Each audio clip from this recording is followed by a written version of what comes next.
বন্ধুসকল, ইংৰাজী শিকাৰ সহজ দৈনন্দিন ব্যৱহাৰ হোৱা ডেইলি ইউজ 10টামান বাক্য কম মই অসমীয়া অৰ্থৰ সৈতে। এইবিলাক বাক্য, এই 10টা বাক্য বা এনেদৰে এই বাক্যবিলাক শিকিলে আপুনি ইংৰাজীত কথা পতা বহুত সহজ হৈ যাব। তো বাক্যবিলাক মই শ্বেয়াৰ কৰি আছোঁ এটাৰ পিছত এটা, আৰু ভিডিঅ' ভাল লাগিলে ৰাবিন ট্ৰেছাৰ ইউটিউব চেনেলটো ছাবস্ক্ৰাইব কৰিব নাপাহৰিব, লাইক কমেণ্ট শ্বেয়াৰ কৰিব। আৰু এইটো ভিডিঅ' শেষত মই এটা বোনাছ ট্ৰিপ দিম। সেই বোনাছ ট্ৰিপটো যদি আপোনালোকে ভিডিঅ'টো সম্পূৰ্ণ চাই আপোনালোকে বোনাছ ট্ৰিপটো শুনিব পাব আৰু বহুত ধুনীয়াকৈ ইংৰাজী শিকাৰ এটা লাইন পাই যাব। তো আৰম্ভণিতে মই কওঁ হেণ্ড মানে হ'ল হাত। মই মোৰ হাতৰ দ্বাৰা কাম কৰোঁ। আই ৱৰ্ক টু মাই হেণ্ড। মই মোৰ হাতৰ দ্বাৰা কাম কৰোঁ। 2 নম্বৰ বাক্যটো হ'ল ৱৰ্কটো মই আগতে ক'লোঁ। ৱৰ্ক মানে হ'ল কাম কৰা। উই should work every day.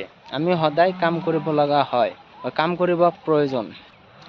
3 number বাক্যটো হ'ল ডু মানে কৰা। I do play, I do work মানে মই কাম কৰোঁ। আই ডু ৱৰ্ক মই কাম কৰোঁ। আই ডু প্লে মই খেলা কৰোঁ বা খেলোঁ। ডু মানে হ'ল মানে কৰা, কিবা এটা বস্তু কৰা, এইটো হ'ল ডু। আৰু 4 নম্বৰ বাক্যটো হ'ল প্লে মানে খেলা কৰা। আই প্লে ক্ৰিকেট, মই ক্ৰিকেট খেলোঁ। 5 নম্বৰটো হ'ল ৱাছ মানে ধোৱা। I wash my face, I wash my hand. এইবিলাক মানে কি হ'ল ৱাছ মানে ধোৱা। আৰু 6 নম্বৰটো হ'ল ৱাচ, WATCH। ৱাচ মানে হ'ল ঘড়ী, যিটো আমি হাতত দিওঁ, ঘড়ীৰ টাইম চোৱা হাতত দিয়া, সেইটোক ৱাচ বুলি কোৱা হয়। আৰু আমাৰ 8 নম্বৰ বাক্যটো আছে ক্লিন মানে কি, কিবা চাফা কৰা। ধৰক মই কাঁহীখন চাফ কৰোঁ। খাদ্য খোৱাৰ আগত আমি কি কৰোঁ, ভাত খোৱাৰ আগত আমি কাঁহীখন চাফা কৰোঁ। I clean my plate before eating rice. আৰু যদি কয় মোৰ ডেস্কখন বা টেবুলখন মই চাফা কৰোঁ, I clean my table.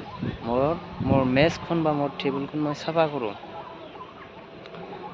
9 number বাক্যটো হ'ল ৰিড মানে পঢ়া। মই সদায় কিতাপ পঢ়োঁ। আই ৰিড বুক এভৰি ডে। 10 নম্বৰটো হ'ল ৰাইট মানে হ'ল লিখা। আই ৰাইটিং এ লেটাৰ। মই এটা চিঠি লিখোঁ। আৰু এইটো ভিডিঅ'ত সম্পূৰ্ণ চোৱাৰ কাৰণে আপোনাক ধন্যবাদ।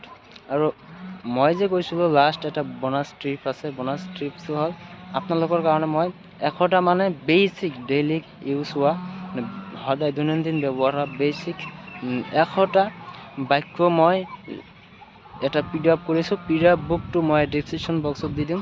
ফ্ৰী PDF বুকটো আপোনালোকে পঢ়ি কেনে ধুনীয়াকৈ ইংৰাজীত কথা পতা শিকিব পাৰিব। চ' ভিডিঅ' ভাল লাগিলে পুনৰায় কৈছোঁ, ৰাবিন ট্ৰেছাৰ ইউটিউব চেনেলটো ছাবস্ক্ৰাইব কৰিব আৰু শ্বেয়াৰ কৰিব নাপাহৰিব। আৰু ইয়াৰ পৰৱৰ্তী কিহৰ বিষয়ে আপোনাৰ ভিডিঅ' লাগে কমেণ্টছ কৰি জনাব। ধন্যবাদ।